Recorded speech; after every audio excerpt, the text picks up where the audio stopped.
우리에게 주시는 하나님의 말씀은 요한복음 17장 18절로 23절 말씀과 요한복음 20장 21절 말씀입니다. 한 절씩 교독하시고 마지막 요한복음 20장 21절 말씀은 함께 읽도록 하겠습니다. 하나님의 말씀입니다. 아버지께서 나를 세상에 보내신 것 같이 나도 그들을 세상에 보내었고 또 그들을 위하여 내가 나를 거룩하게 하오니 이는 그들도 진리로 거룩함을 얻게 하려 함이니이다.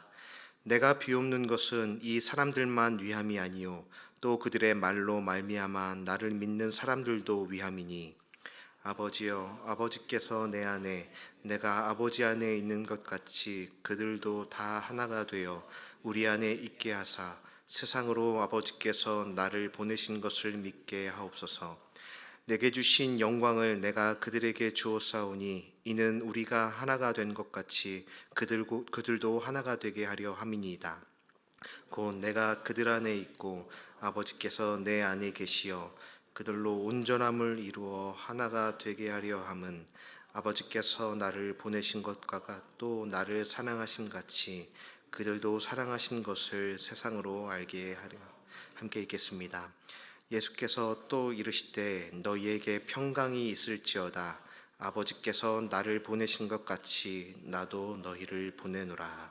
아멘. 이제 사명 그 보내심에 대하여라는 제목으로 이병헌 목사님께서 말씀 전해주실 때 많은 은혜 받으시기를 바랍니다.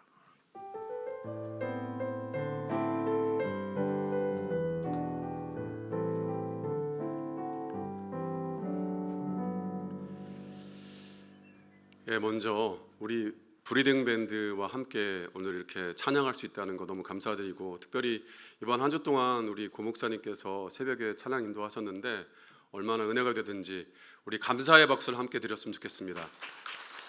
또 여기 계신 모든 분들이 부활에 함께 예배할 수 있다는 것이 얼마나 큰 감사인지 모르겠습니다. 또 그거에 대해서 감사의 박수를 드리도록 하겠습니다. 오늘 지금 이 시간 같이 예배하는 모든 분들 부활의 그 기쁨과 은혜가 가득한 시간이 되었으면 좋겠습니다. 여러분, 요한복음에서 부활하신 예수님께서 하신 첫 마디가 무슨 말씀인지 아십니까? 너희에게 평강이 있을지어다, 이렇게 말씀하셨습니다. 히브리어로 옮겨보면 샬롬입니다. 샬롬. 우리 부활 이 아침에 우리 옆에 계신 분들에게 샬롬이라고 같이 한번 인사해 보겠습니다. 샬롬. 샬롬.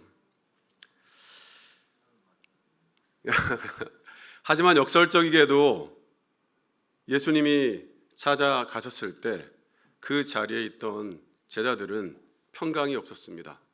예수님께서 십자가에 달리신 다음에 사람들이 예수님을 붙잡아 죽인 것을 본 그들은 무서워 벌벌 떨면서 집문을 꽁꽁 걸어 잠그고 그 안에 있었습니다.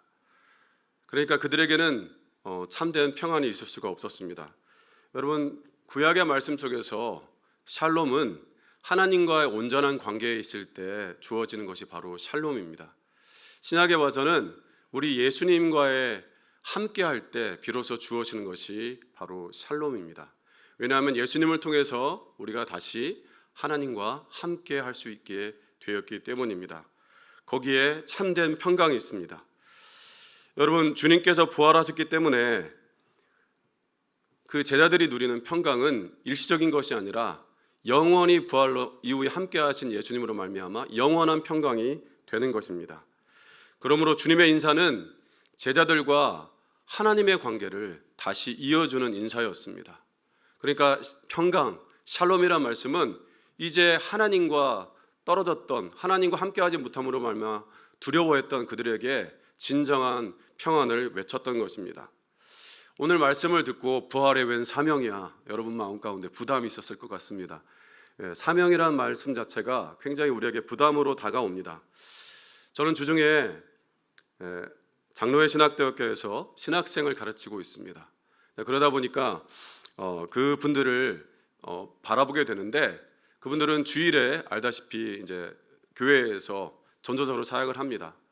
처음에 학교에 들어왔을 때는 기쁨과 뭔가 이렇게 그 환희가 그들의 얼굴 가운데 있지만, 신학대학원 과정이 3년 과정인데 한 2년쯤 됐을 때부터 그들 얼굴 표정 가운데 찡그림과 또 기쁨이 사라진 것을 보게 됩니다. 그럴 때 제가 그들에게 처음 들어왔을 때 그 얼굴을 한번 기억해 보라고, 그때는 왜 기뻤는지를 한번 기억해 보라고 그렇게 권면할 때가 있습니다. 우리가 하나님으로 충만했던 그때 그것을 생각해 볼 필요가 있는 것 같습니다. 우리가 전도사를 하거나 혹은 목사라거나 사역을 하다 보면 때로는 우리가 하나님의 자녀라고 생각하기보다 마치 우리가 일꾼인 것처럼, 뭔가 일하러 온 사는 것처럼, 그래서 예배를 드려도 그 가운데 기쁨이 없고 뭔가 사역을 해도 그 가운데 참된 평안이 없습니다. 하지만 하나님께서 우리를 예배자로, 또 사역자로, 또는 전도사로, 또 목사로 부르신 것은 바로 하나님의 축복의 자리인 것을 기억해야 합니다. 여러분, 전도사라는 것은 누구보다도 먼저 다른 사람에게 말씀을 전할 수 있다는 것, 또 그들과 함께 교제할 수 있다는 것이 큰 복이고요. 목사도 마찬가지로 다른 사람보다 더 성도를 위해서 기도할 수 있는 시간, 또 말씀을 전하기 위해서 기도하기 위해서 시간을 가졌기 때문에 그런 점에서 또 하나님 앞에 굉장히 복된 자리라고 할 수 있습니다. 남보다도 하나님을 찾게 되는 자리니까요. 저도 제가 청년 이부를 담당하고 있는데요, 청년 이부를 담당하는 것이 저에게 사역이기보다 이 자리가 저에게 큰 축복이고 감사의 자리인 것을 저는 알고 있습니다. 전보다 더 기도하게 되고, 또 청년들과 같이 교제하면서 저의 부족한 부분, 또 기도 제목들을 나누면서 하나님께서 우리와 함께 하신 것을 경험하는 것을 제가 보게 됩니다. 그러므로 여러분 중에서 여러분이 사역에 지치거나 혹은 세상 가운데서 하나님은 나에게 이렇게 무거운 짐을 주셨는가, 그런 일꾼의 마음이 계시다면 여러분을 먼저 하나님의 자녀로 불렀다는 그 사실을 여러분이 기억하시기 바랍니다. 여러분, 그 부르심, 그 소명이 먼저 있고, 그 소명에 대해서 바로 소명으로부터 사명이 주어지는 것입니다. 하나님과 가까이 함으로 말미암아 하나님 부르셔 우리가 가까이 되는데, 거기에서부터 우리가 하나님의 마음을 알고 하나님의 마음을 따라서 세상으로 나아가게 되는 것입니다. 이 순서가 굉장히 중요합니다. 하나님의 부르심이 있고 거기로부터 보내심이 있는 것입니다. 오늘 본문에서처럼 예수님께서는 자신이 하나님께로부터 보냄을 받았던 것을 분명히 알았습니다. 예수님은 끊임없이 자기는 보냄을 받은 자라고 계속해서 말씀하고 있습니다. 그러니까 예수님께서 보냄을 받았다는 사실은 하나님 아버지께서 보내신 자라는 사실이죠. 특별히 여러분이 복음서를 찬찬히 읽어보면 이런 예수님의 자기 정체성이 잘 드러나고 있습니다. 요한복음에는요 50여 차례나 이런 본문이 나오고 있습니다. 이런 점에서 하나님께로부터 보내심을 받은 자라는 예수님의 자기 정체성은 요한복음의 가장 중요한 주제 중에 하나입니다. 이 정체성과 관련된 본문들은 복음의 중요한 메시지를 전하고 있습니다. 그 중에 몇 가지 말씀을 한번 읽어보겠습니다. 요한복음 3장 17절의 말씀입니다. 하나님이 그 아들을 세상에 보내신 것은 세상을 심판하려 하심이 아니요 그로 말미암아 세상이 구원을 받게 하려 하심이라. 우리 그 다음 요한복음 8장 29절 말씀을 같이 한번 읽어보겠습니다. 나를 보내신 이가 나와 함께 하시도다.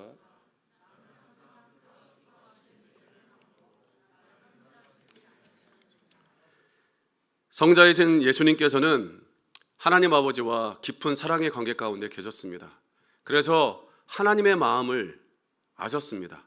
그래서 하나님의 마음을 따라 세상으로 보냄을 받았습니다.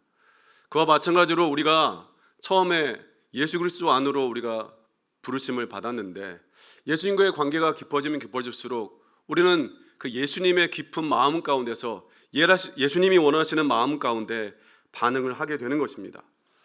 부활하신 예수님께서는 다음과 같이 요한복음 20장 21절 후반부에서 말씀하셨습니다. 아버지께서 나를 보내신 것 같이 나도 너희를 보내노라. 이 말씀은 우리가 아까 읽었던 요한복음 17장 18절에도 동일하게 나와 있습니다. 그러니까 십자가에 달리시고 부활하시기 전에도 그 말씀을 하셨고 그 이후에도 그 말씀을 하고 계십니다. 그것은 바로 이것이 예수님의 마음 가운데는 굉장히 중요한, 또 요한복음에서 말씀하셨던 바로 그 보내심에 대한 중요한 말씀이라는 것입니다. 예수님께서는 제자들과 관계가 깊어지신 다음에 제자들도 자신과 같은 사명을 갖기를 기대하셨습니다. 그러므로 진짜 부활 신앙은 예수님께서 주신 그 사명을 감당하는 것입니다. 오늘 이와 관련해서 저는 두 가지 주제를 나눠보려 합니다. 첫째는 예수님께서는 우리를 일상의 자리로 보내신다는 것입니다.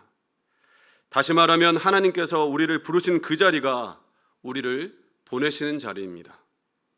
우리는 보내신다고 그러면 해외에 나가거나 뭔가 멀리 나가서 뭔가 할 것 같지만, 예수님이 보내시는 곳은 우리가 살고 있는 일상의 그 우리가 원래 부름받았던 그곳으로 우리를 보내신다는 것입니다. 하나님께서는 아브라함을 부르시고 축복하셔서 열방을 위한 은혜의 통로가 되게 하셨습니다. 근데 여러분께서 성경을 읽다 보면 사실 아브라함이 그렇게 열방을 위해서 대단한 일을 한 것 같지는 않습니다. 뭔가 열방을 돌아다니면서 그들 축복하면서 이렇게 한 게 아니라 그냥 그 시대 가운데서 하나님과 함께 해보려고 나름대로 열심히 살아보는 것, 좌충우돌하면서 살아갔을 뿐입니다. 그게 아브라함의 모습이었습니다. 하나님께서 이스라엘 백성을 부르셔서 그들에게 축복하셨습니다. 그래서 그들을 제사장 나라 삼으셨습니다.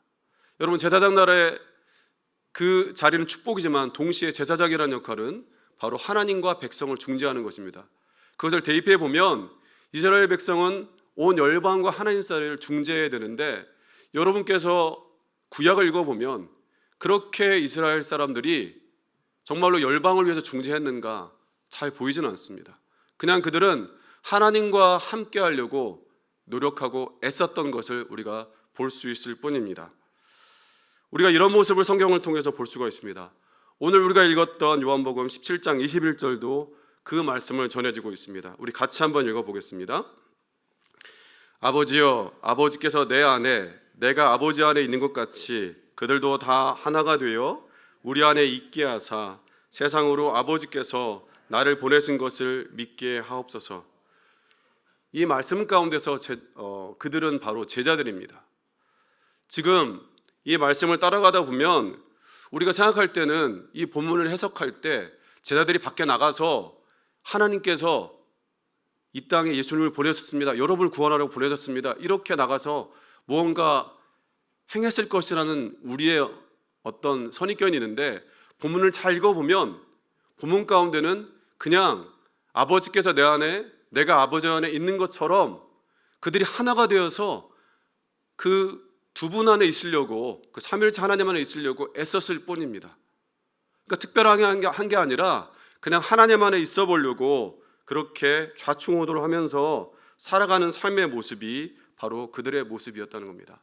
실제로 초대교회를 연구하는 많은 사람들은 초대교회 사람들이 그렇게 대단한 일을 한 게 아니라 신앙 안에서 자기들의 신앙을 살아보려고 애썼던 것이 그들의 원래 모습이었다고 이렇게 전해줍니다. 포항제일교회 담임 목사님이시면서 신약 성서학자인 박영호 목사님께서는 초대교회의 모습이 마태복음 5장 14절에 잘 나타나고 있다고 이야기합니다. 그분의 설명이 저에게 잘 와닿아서 그 말씀을 같이 한번 나눠보려고 합니다. 우리 마태복음 5장 14절 말씀을 같이 한번 읽어보겠습니다. 너희는 세상의 빛이라 산 위에 있는 동네가 숨겨지지 못할 것이요. 그 다음 말씀도 같이 한번 읽어보겠습니다. 너희는 세상의 빛이다. 산 위에 세운 마을은 숨길 수 없다. 여러분, 이게 개역 성경으로만 읽을 때는요, 이 본문의 맥락이 잘 이어지지 않습니다. 너희가 세상의 빛이라는 말씀이 마치 세상에서 우리가 빛으로서 뭔가를 해야 될 것 같은 큰 사명을 받은 것 같은 느껴지지만, 이 본문의 맥락 속에서 표준 세번 운영을 따라가서 이해해 보면 산 위에 있는 동네가 빛 때문에 그것이 드러나게 돼 있다는 겁니다. 이 말을 잘 새겨보면 사실은 낮에 화날 때는 잘 모르지만 저녁이 되면 산 위에, 원래 그 영어 성경에는 City on the Hill이거든요. 산 위에 있는 도시. 여러분, 도시를 한번 보시기 바랍니다.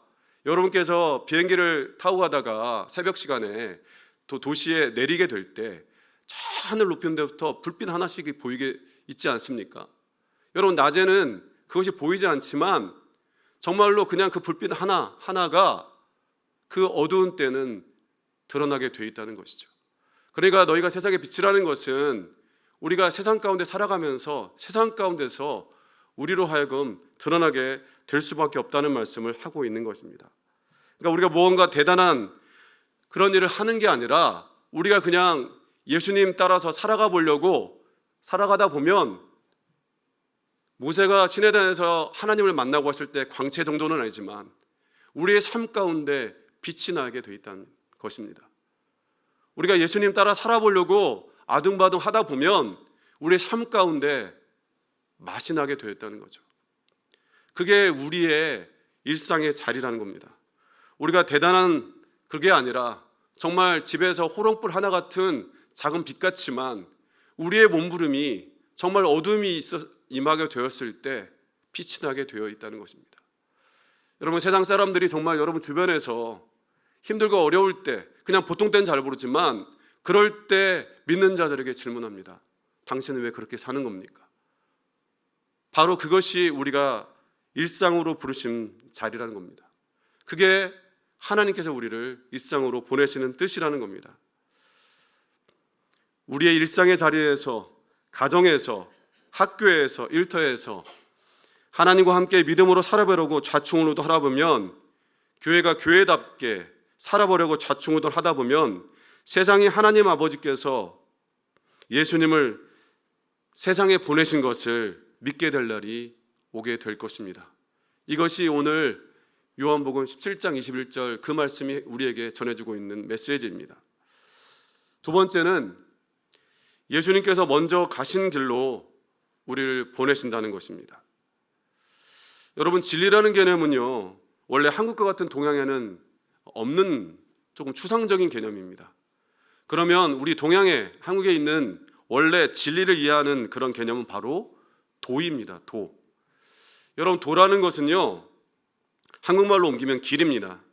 산이나 눈밭이나 바다에 조차 길이 있습니다. 제가 도라는 한자와 함께 좀 찾다 보니까 그걸 잘 표현하는 것들이 있어서 그렇게 옮겨보았습니다. 누구가 먼저 가야 비로소 길이 되는 것입니다. 그러니까 한 사람이 가고 그 길에 다른 사람이 가면서 길이 되는 게 동양에서 말하는 길이고 바로 도이고 진리인 것입니다. 여러분, 사진을 하나 보겠는데요. 이게 여러분 설피라는 겁니다. 여러분, 설피가 뭔지 아십니까? 설피가 뭔지 아세요? 예, 맞습니다. 어느 곳에서 있는 건지 아십니까? 예, 강원도. 여러분, 강원도에서는요, 예나 지금이나 눈이 엄청나게 많기 때문에, 때로는 키높이만큼 눈이 오기 때문에 이렇게 덧신, 눈이라도 씻는 덧신, 설피라는 걸 씻습니다. 그런데 강원도 산골짜기에서 이제 이렇게 화전민들이 띄엄띄엄 살다 보니까 그들이 겨울에 하는 게 뭐가 있냐면, 전통적으로 눈이 오고 나면 이 설피를 신고 눈 위에 길을 냅니다. 자기 집에서 다른 집으로 혹은 고갯마루로. 그렇게 함으로써 자신도 그렇고 다른 사람들이 행여나 눈에 빠져서, 그러니까 위험한 곳에 빠져서 죽지 않게 그렇게 만드는 것이 바로 설피를 신고 겨울에 하는 그 사람들의 일입니다. 저는 이것을 다큐멘터리에서 봤는데요, 그것을 신으면서 걸어가는 사람들의 모습을 보면서 저는 예수님이 생각이 났습니다. 성경에 보면 예수님께서 나는 길이요 진리요 생명이니 나로 말미암지 않고는 아버지께로 올 자가 없느니라고 그 말씀을 들을 때 우리는 마치 길이라고 말할 때 그 길을 우리가 뭔가 믿어야 될 어떤 그런 추상적인 어떤 원리라고 생각할 경우가 있는데, 예수님께서는 그 길을 걸으라고 우리에게 주신 거라는 거죠. 예수님께서는 성경에서 말씀하셨습니다. 나를 따라오라. 그 말은 주님이 길이시라는 것은 그 길을 따라오라는 주님의 초청인 것입니다. 여러분, 이 앞에 포스터를 하나 보겠습니다.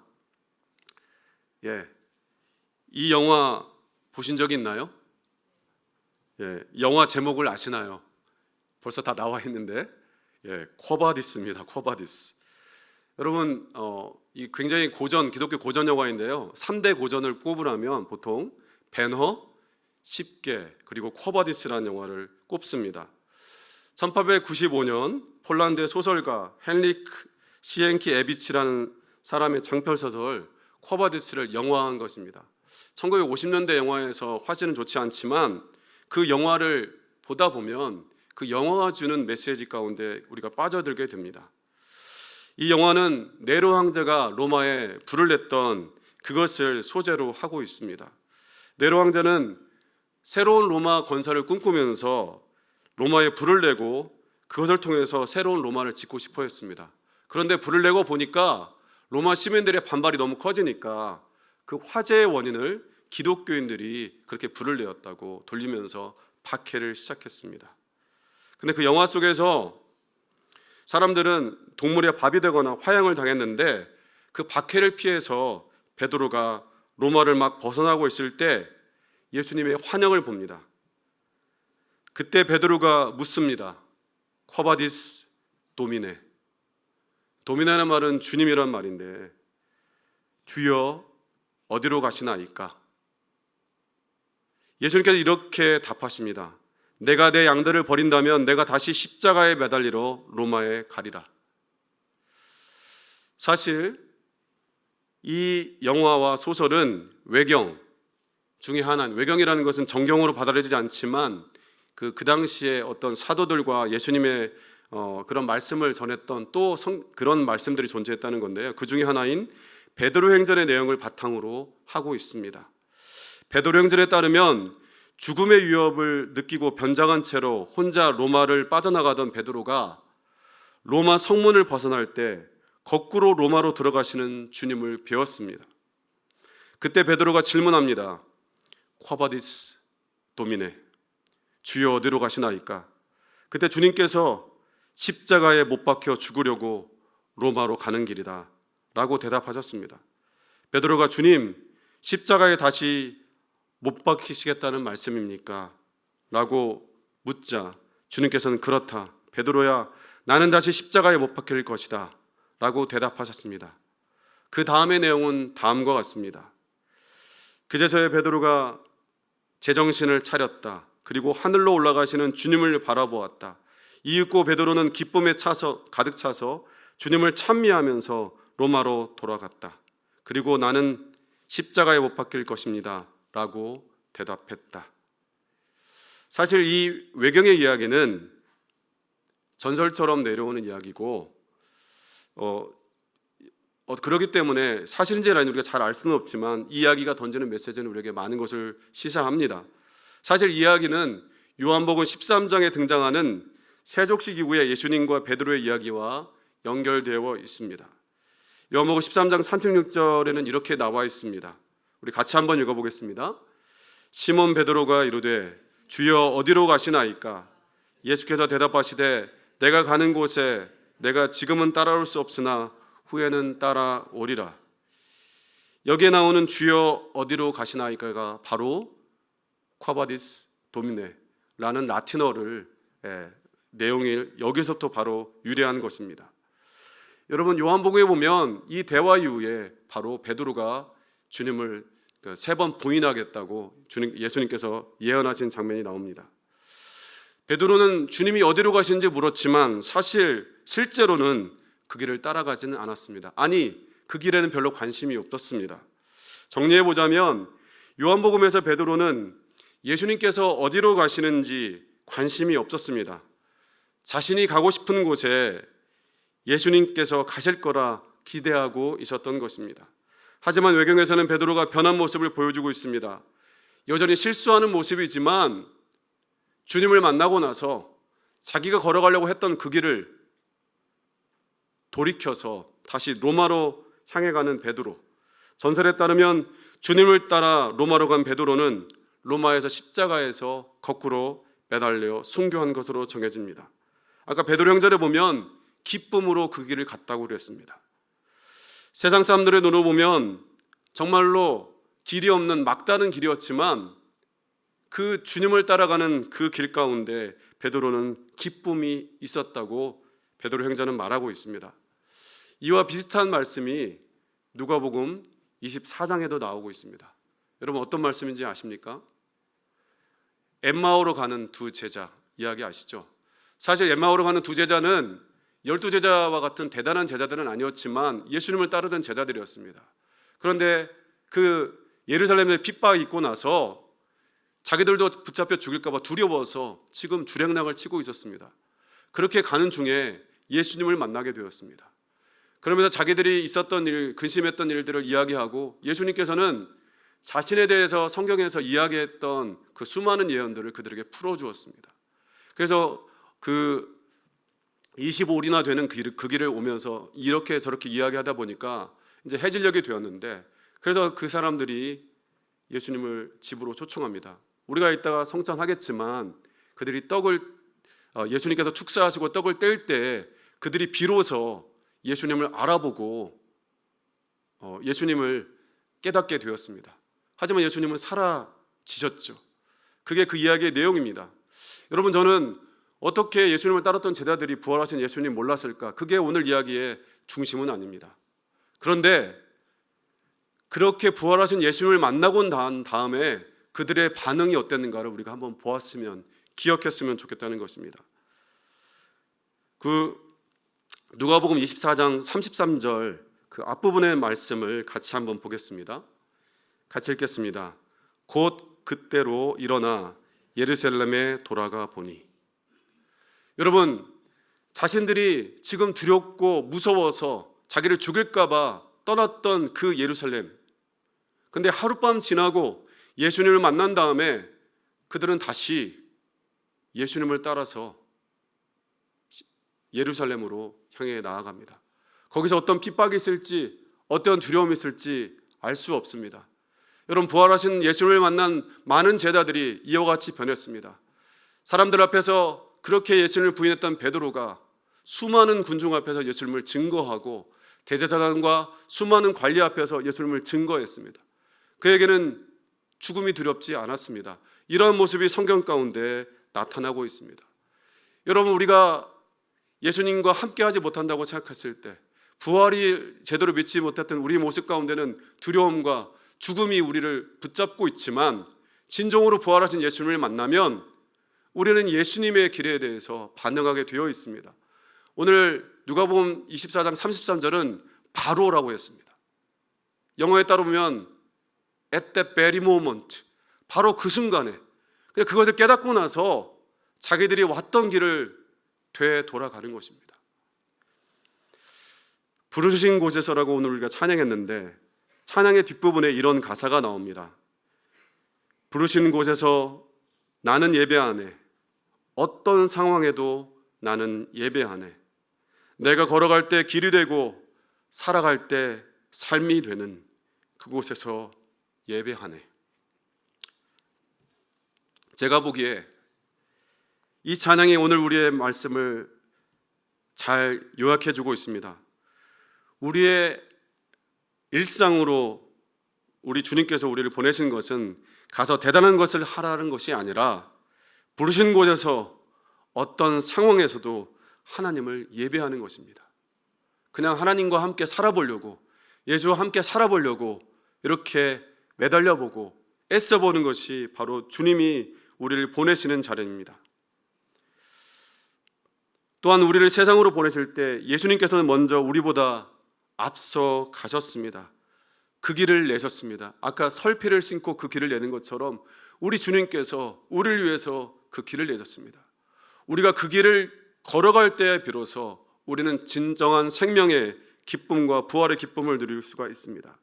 부활하신 예수님을 따라서 내가 걸어갈 때 비로소 길이 되고, 살아갈 때 비로소 삶이 되고 생명이 됩니다.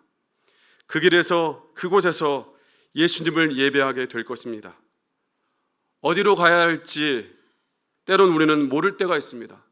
여러분, 그럴 때는 잠시 멈춰서서 제자들이 질문했던 것처럼, 부활하신 예수님을 만났던 제자들이 질문했던 것처럼, 쿼바디스 도미네, 주님 어디로 가십니까? 내 삶의 자리에서 주님은 어디로 가기를 원하십니까? 그 질문을 하면서 그 주님이 가신 그 길이 바로 우리가 보냄받은 자리, 우리가 가야 할 길인 줄 믿습니다. 주님께서 가실 것 같은 그 길을 따라갈 때 진정한 평안과 생명이 진리가 우리 가운데 가득할 것입니다. 그 가운데 우리가 예배할 우리 주님을 만날 것입니다. 이렇게 부활 신앙을 가지고 예수님을 따라가는 우리 모두가 되기를 소망합니다. 다 같이 기도하겠습니다. 사랑과 은혜가 충만하신 아버지 하나님, 부르신 곳에서 나는 예배하네, 어떤 상황에도 나는 예배하네, 내가 걸어갈 때 길이 되고 살아갈 때 삶이 되는 그곳에서 나는 예배하네. 이 고백이 우리의 고백이 되길 원합니다.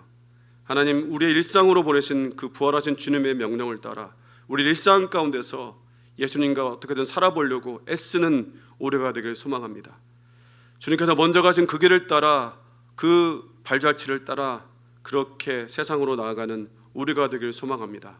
그 길 가운데 우리를 만나주시고 우리가 함께 하실 주님을 소망합니다. 그 길에서 예배할 우리 주님을 소망합니다. 이 모든 말씀 예수님의 이름으로 기도드립니다. 아멘.